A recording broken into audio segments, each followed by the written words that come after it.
साल की गुड़िया के बाद आपका पॉजिटिव रिजल्ट आया है। जय बोले लाल धाके सरकार की।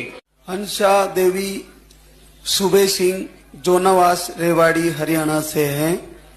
आप 2 बार धाम पे आए और आपको 23 साल की गुड़िया के बाद आपका पॉजिटिव रिजल्ट आया है। जय बोले लाल धाके सरकार की।